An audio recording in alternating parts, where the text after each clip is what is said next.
How's it going, Giants fans? Welcome back to Fireside Giants. As the offseason gets underway here, the Giants had their first postseason press conference with Joe Schoen and Brian Daboll today, and an interesting kind of conversations that they had regarding some big player contracts upcoming. Daniel Jones, Saquon Barkley. We're going to discuss what they said, what we think it meant, and the current cap situation. Now, a lot of people have been having conversations about the salary cap for this Giants team, how much money they have in 2023 to spend, and how much money they have beyond that. So, of course, the Giants are still trying to offload some pretty big deals that they have been strapped with in the most recent past. Notably Kenny Golladay, even Leonard Williams is getting a big, payment in 2023.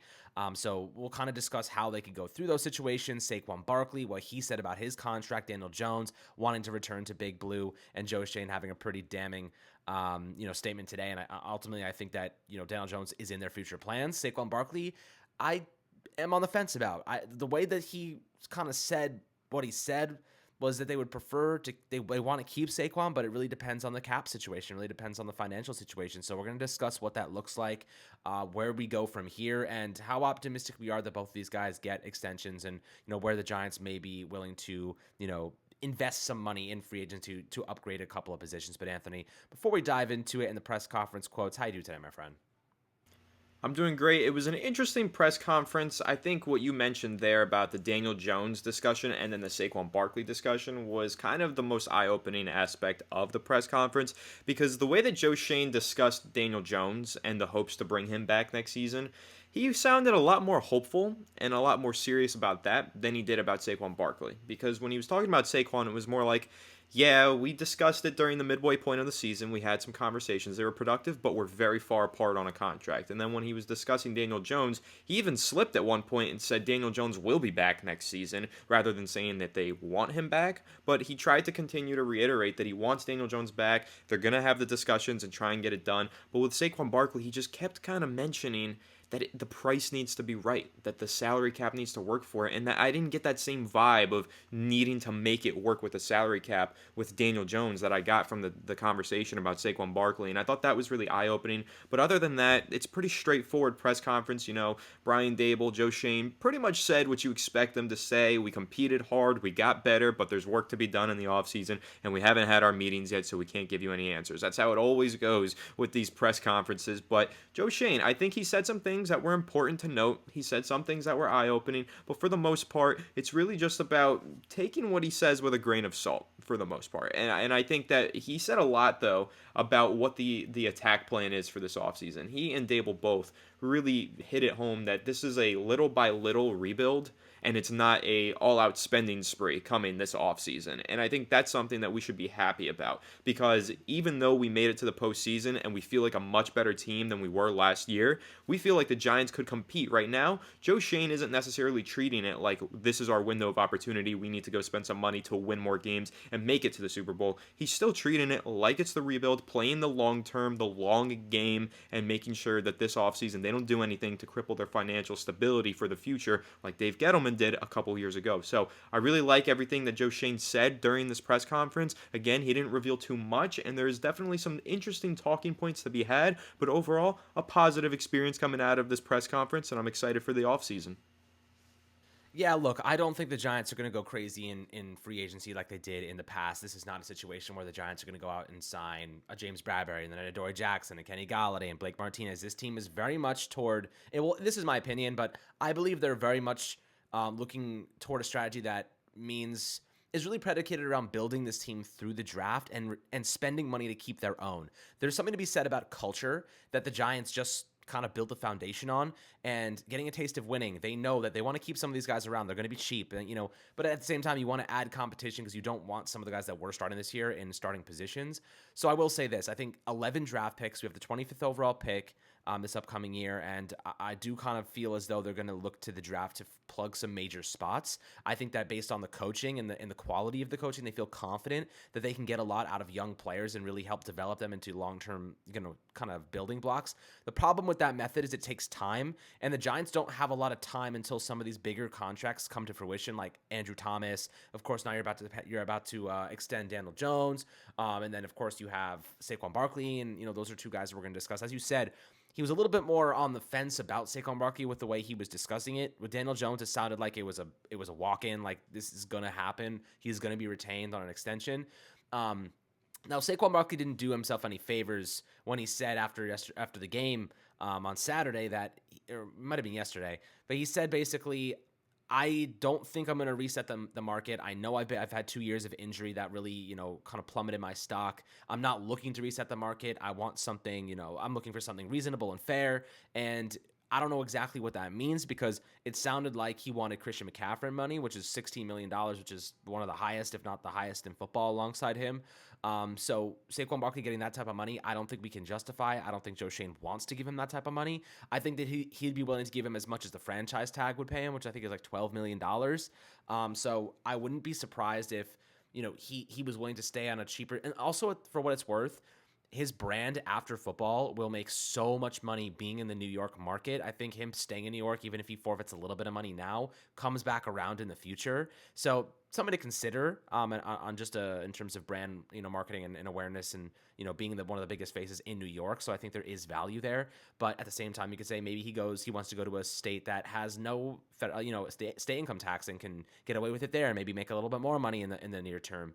But with that being said, I don't think the Giants are going to be willing to break the bank for Saquon Barkley. I think it's got to be a very fair deal. Like Shane said, they were very far apart at the bye, meaning that the two sides clearly are not close, and they think that there's different values on each player. So it's going to come down to money at the end of the day. And Saquon, maybe he's willing to be like, you know what, I want to be with the Giants the rest of my career. I want to be here forever. I want to win a Super Bowl here. I don't care about the money. I'm willing to take a more reasonable thing. The problem with that is, oftentimes the NFLPA doesn't like that. They want you to get as much money as possible because the more you get paid, the more it helps everybody else, right? Like the more you get paid, NFLPA is like, okay, you know what? This running back's getting this. It helps set the market, set the benchmark, and then it ultimately boosts the value and forces teams to pay more to players at specific positions. So they want you to be spending more. They don't want players to take friendly deals.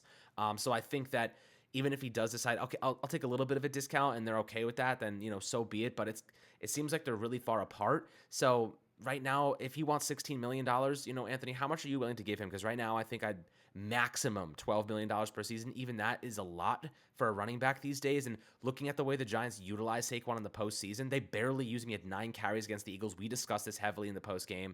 We thought that they really failed to utilize him correctly. And it was almost like telling to how little they actually value utilizing these running backs in the postseason. They were really pass happy.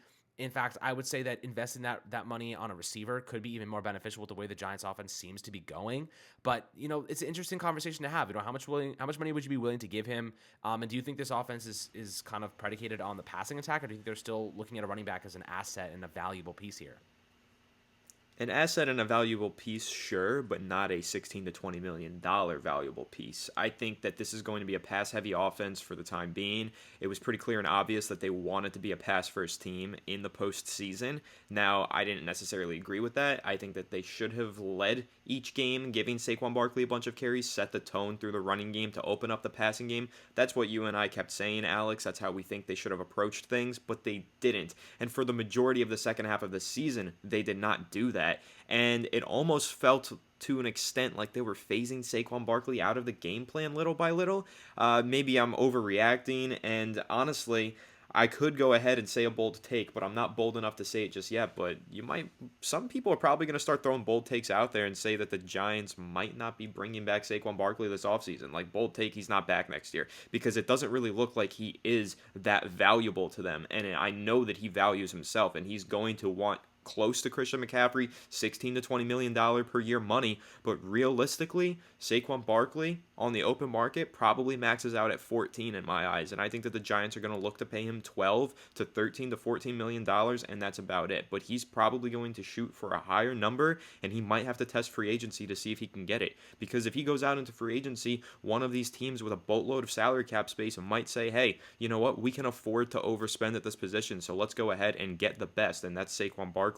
So there's definitely an avenue here where Saquon Barkley reaches free agency. I don't think that this is a situation where the Giants are going to look to put a franchise tag on him or make sure that they overpay to keep him here, because when you look at how that offense was structured for the second half of the regular season and into the postseason, it was a pass-first offense, and they were missing a wide receiver more than they were missing a running back, because They want to throw the football. They want to let Daniel Jones rip that thing, but they need a receiver to get that done. And I don't think that Saquon Barkley is being valued by the Giants as much as he values himself to the success of the organization. But another thing you mentioned there, Alex, was that Saquon didn't do himself any favors with his comments post game, right?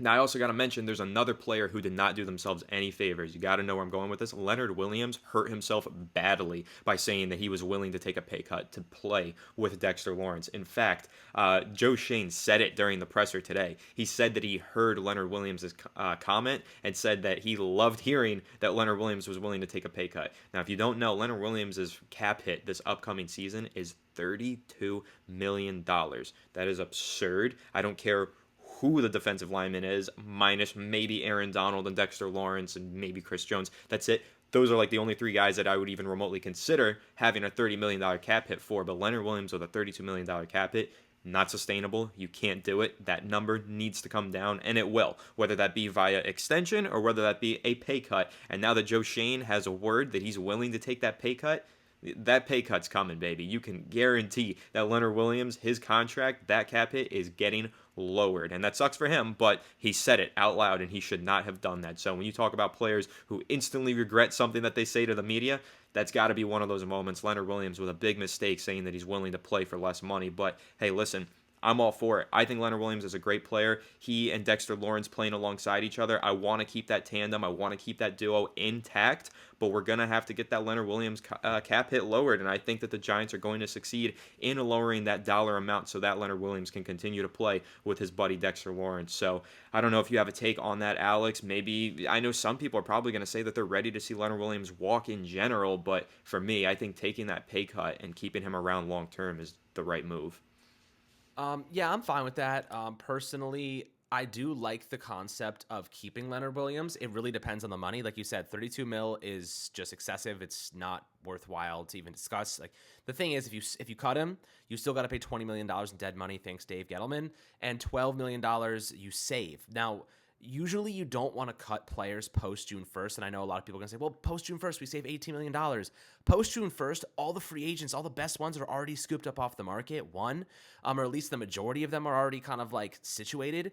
And then two, you're pushing that additional $6 million into the future. You still have to pay that money. You're just pushing it into the future. And the Giants don't want to do that. They don't want to push money they have to pay now into the future and then lock themselves into money that's just going to hold them back and further this perceptive rebuild. But I'll tell you what, right now, Leonard Williams is a valuable piece to this team. This was the only season in his career where he's actually dealt with any like reasonable amount of injuries. The MCL, he had the neck injury. Like, this is the only year. It's, by most accounts, it's an anomaly of a season for Leonard Williams. Usually, he's a lot better and he's a lot more consistent. He just missed time and he was fighting through injury the whole year. So, I'm not surprised he kind of had a down campaign, but I think he bounces back next season and he's pretty good. I'd love to maybe consider extending him maybe if he's willing to tear up his deal or even extend him on another year and then lower his cap hit pretty significantly. The question is, how much do the Giants value him right now? Because I'm not going to, add a year onto his deal at $20 million again. Maybe $15 million, but I'm definitely not giving him $20 million to stick on this team until 2024. I just don't think there's enough value there at this point in time, and we need that money to allocate towards other positions. And the fact of the matter is the Giants sucked at stopping the run, and he plays a pretty big position when it comes to stopping the run. I blame the linebackers more so than the interior defensive linemen, but Dexter Lawrence showed enough quality as a pass rusher. I think that when Leonard Williams was out, we were winning games still, and Dexter Lawrence was carrying the load, and Kayvon Thibodeau stepping up, Azeez Ojulari stepping up, and when he came back from injury, I think that these guys can be very, very good pass rushers. And Leonard Williams, while he's a valuable piece, and I think he adds a lot to the defensive front, I don't necessarily think that he is a necessity. At times, I think upgrading the linebackers, that's a necessity. That's what's going to really help. But again, I would like to keep Leonard Williams if we can, but it really comes down to money. If he's not willing to take a big significant cut, if he's not willing to, stick around and help this Giants team figure out their financial situations, I think it's best to save the money and reallocate it. But with that being said, his comments were kind of attesting to the fact that he may be willing to do so. So hopefully he is, and we can manage to figure it out and keep him with Dexter Lawrence happy and on this team for the next season and make a nice push next year. But aside from him, we're looking at Daniel Jones too. Seems like he's definitely on his his way back. It seems like the Giants are negotiating, or at least they're about to start. Maybe after a couple of weeks, they kind of settle down, let things kind of just quiet down a little bit, and then jump into it, let him rest a little bit, whatnot. But my question for you, Anthony, is right now it seems like the Giants want him back. And if the Giants are publicly stating that, it means Daniel Jones has leverage. It means that they want him back and he can use that to his advantage. Question is, how much money do you think he's worth right now? Because after that playoff game against the Eagles, I don't think that was necessarily his fault. You watch what he did against the Vikings, against the Colts. He looked phenomenal. I don't think that the Eagles loss really diminishes his value at all. I think it really exploited some of the weaknesses elsewhere.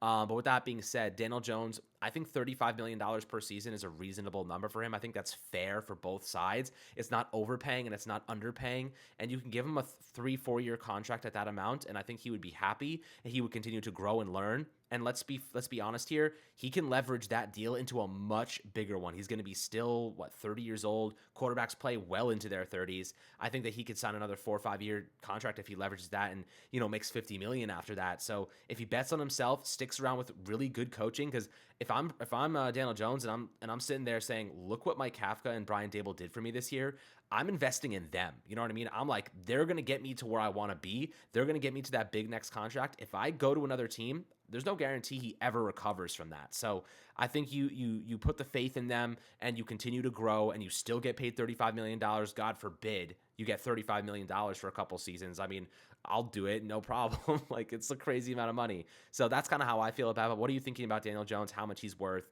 and if he's maybe willing to settle for a reasonable, fair deal and not overexert his leverage just so that he can get better with the current scheme? Yeah, I mean, there's a lot to dive into here. A Daniel Jones contract discussion could be its own episode because there's a lot to digest. First of all, one of the things you mentioned with Daniel Jones, why would he want to go anywhere else? He doesn't. So when we talk about the leverage, I don't think there is a lot of leverage on Daniel Jones' side because there's no shot that he's going to say, well, I can leave and go play for this team. Yeah, and go experience your fourth offensive coordinator in 5 years. Yeah, right, dude. That's like career suicide at this point. Like, you finally found an offensive coordinator and a head coach that works for you, that gets the most out of you and turns you into a quality quarterback in the NFL. There's no shot that he's about to go jump ship to another team and experience a whole new coaching staff, a whole new culture, and a whole new offensive scheme to try and revitalize his career for a second time. Like, Brian Daboll and Mike Kafka just did what the last two offensive coordinators could never do. They revitalized Daniel Jones. They turned him into a franchise quarterback. He's not going to go take that chance and try and prove himself all over again to a new fan base, a new coaching staff, and a new offensive coordinator. It's not going to happen. So when we talk about the leverage, I do think that the Giants have more leverage in this situation to say, hey, we found you a formula that works. We figured out a way to make you a successful and a quality quarterback in the NFL. This is where you need to be for your career, and we want to keep you here, so we're going to pay you the fair amount. But we're not going to overpay you or tie up our money to you long term because, frankly, Daniel Jones, you did great this year, but long term, you really haven't proven much, right? He was injured a lot his first few seasons. He had a horrible turnover problem to start the year. Of course, Brian Daboll, Mike Kafka, they took that turnover problem away and turned him into a quality player. But am I willing to tie up a 5 to 7 year deal on Daniel Jones? Absolutely not. I'm ready for a 3-year deal, and you can consider that a bridge deal if you want, but that doesn't mean it's a bridge deal to another quarterback.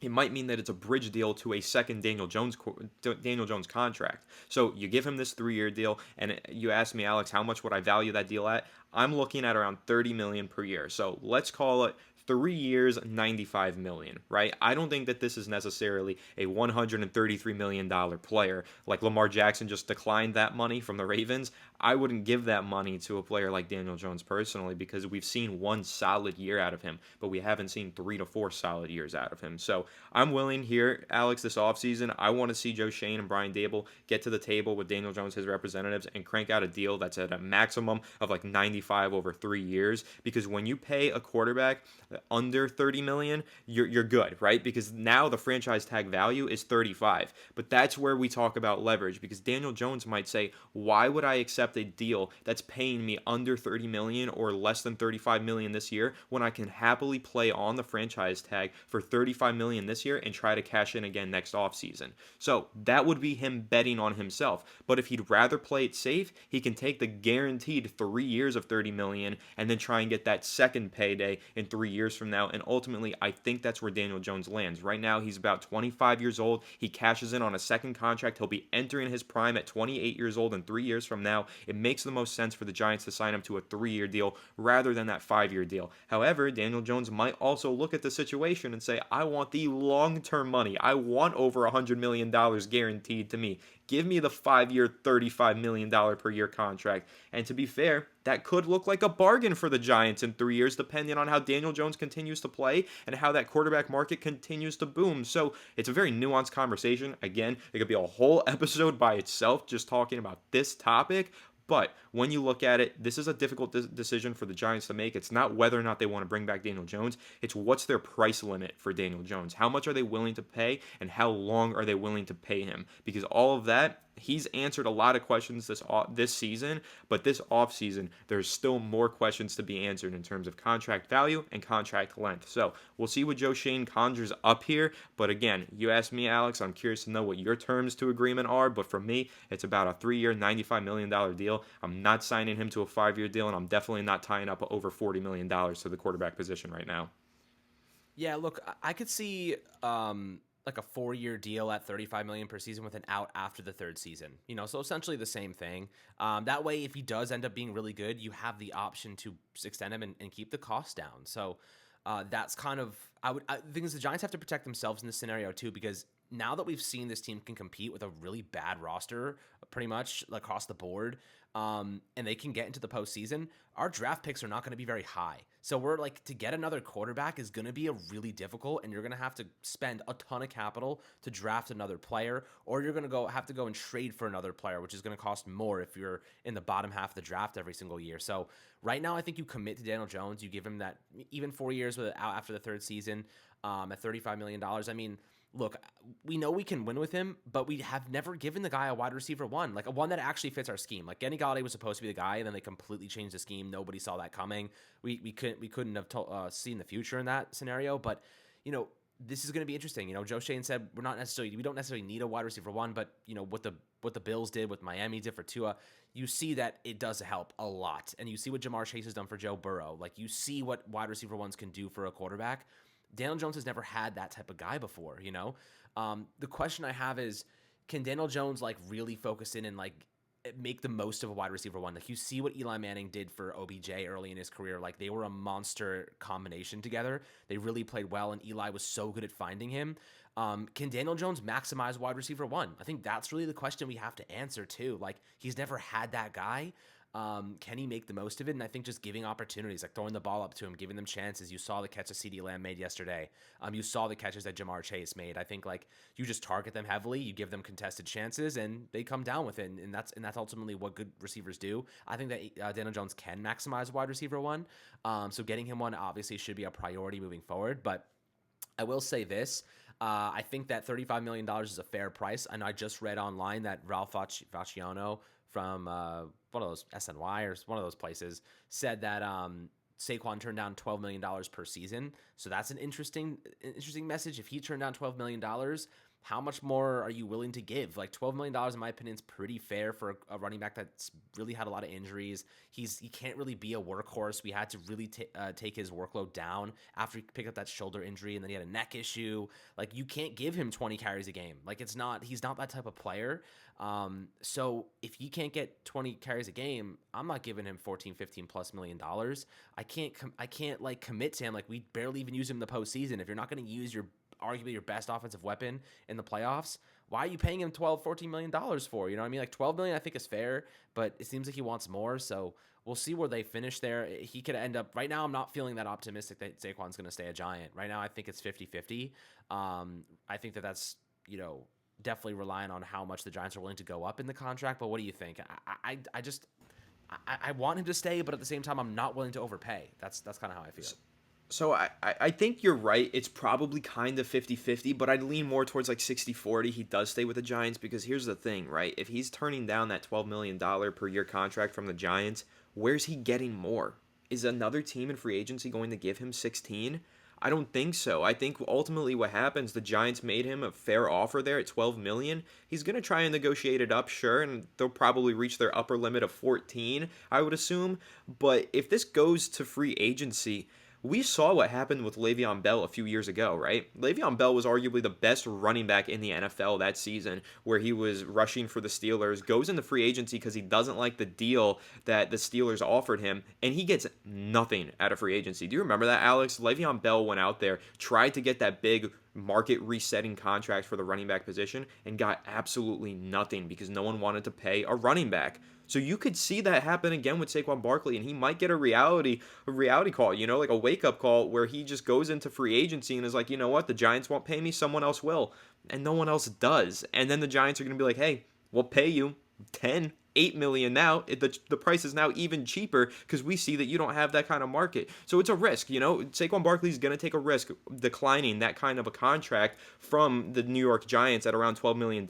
He'll try to negotiate it, and maybe he does get it up a few $1 million, but when he's looking at those Christian McCaffrey level deals, I don't think that they're realistic. I don't think that there's a lot of teams lining up out of the door to sign Saquon Barkley to that contract that resets the running back market. So when we look at that contract for Saquon Barkley, Alex, I think that $12 million is a fair offer. I'm surprised to hear that that was instantly declined, but that's just part of negotiation tactics, right? You never accept the first offer anyway. So we'll see where it lands. But if this does go all the way into March and Saquon Barkley hits the open market, he's going to be running a risk there because, sure, he might be able to cash in on a bigger payday, but there might not be any teams that are interested in signing him to a big deal, and he might lose out on a lot of money.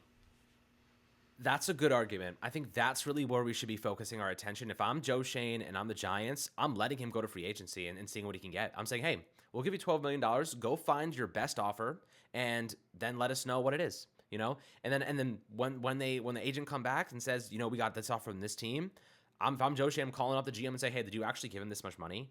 Because if you do, we're gonna let him go. You know what I mean? Like straight up, I would just be like, yo, I call their bluff because Saquon getting $16 million a year, I mean, running backs across the league are losing tremendous value unless you're Derrick Henry and have that workhorse mentality. If you're Nick Chubb or you're even Josh Jacobs went crazy this year, like there's not that many running backs that are worth that much money. Saquon's a great culture guy too, though. Like I think there's other intangibles that go into what Saquon brings to a team.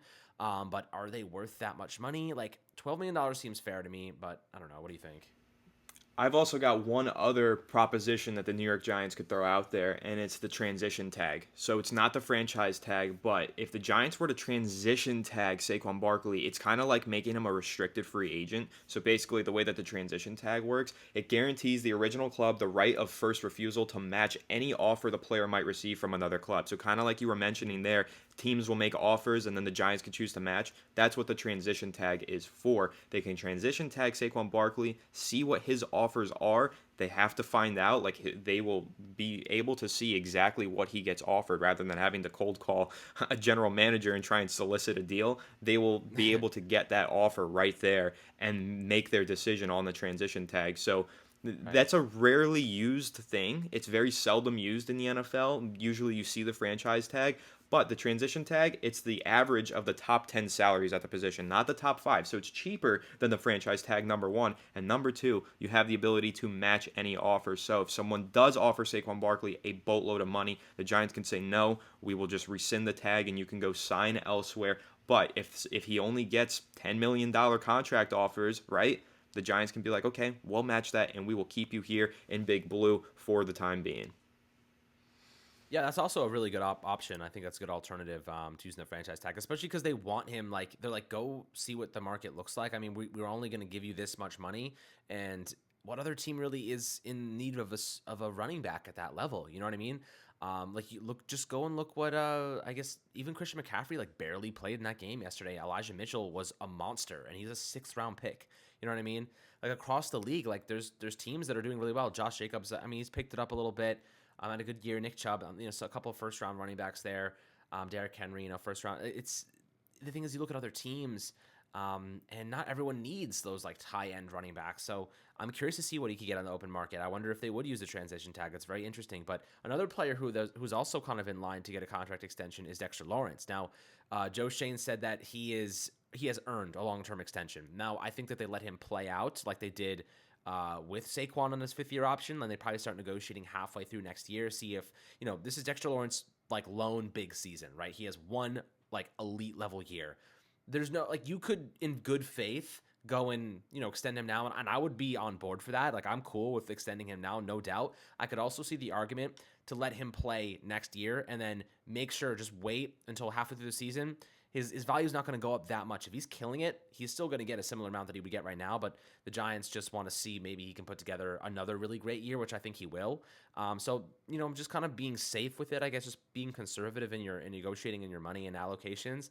But Dexter Lawrence has become a great culture guy for us too. I think he was one of our best, if not our best player this entire season. I know and Andrew Thomas probably neck and neck with him, but Dexter Lawrence was elite. He was an all-pro level guy, and we haven't had an all-pro level guy in what feels like a very, very long time. Andrew Thomas they were both second teams, but Dexter Lawrence could have easily been a first-team all-pro, and I think he will be in the future. He's, 26 or something like that? He's super young, maybe 25. I think he's 25 years old, so he has years left and his prime is just starting. So like this is a great player. Would you be willing to extend him now? I would be, but it seems like maybe they want to wait a little bit, let him play out a little bit more into 2023, and then see how he does the first half of the year. Listen, they've got some flexibility here because of that 5th-year option, so they can wait and see on Dexter Lawrence. But me personally, I think his price is only going up from here. So if they let him play on that 5th-year option, then he goes for 10 sacks this upcoming season. Well, you're talking about spending at least an extra $5 million per season on Dexter Lawrence's contract. So with these young players, it's usually better to get the deal done sooner rather than later. But at the same time, this was such an amazing season for Dexter Lawrence where he really took such a huge step forward. Who knows if he takes maybe a half a step backward next year, and that brings his salary down. Again, there's so much uncertainty with all these contracts. All of it is just a complete unknown because you're really just trying to predict the future with this stuff. But with Dexter Lawrence, man, I'm ready to bring him home. I'm ready to lock him in for the long term, and I think that it is a deal the Giants should look into trying to complete this offseason rather than risking him playing on the 5th-year option, inflating his salary demands, and seeing if he can get more on the open market elsewhere, because I think Dexter Lawrence is that difference maker, huge playmaker, and I think that the Giants should make it a priority to keep him around for the long term. Absolutely. I definitely feel as though Dexter Lawrence should be a long-term Giant. He's one of those guys like you just don't let go because of the value he has. So, guys, I'd love to hear perspectives below in the YouTube comments about all of these different players we discussed, the financial situation of this Giants team. We have kind of big decisions to make with Saquon, Daniel Jones, Dexter Lawrence. I think that, we've really hit on this in detail. We'll continue to give you guys updates and news and kind of thoughts and perspectives. And always happy to hear and have good conversations down in the comments section. As always, make sure to like and subscribe. Enjoy the rest of your day. And we'll catch you guys on the next Fireside Giants episode.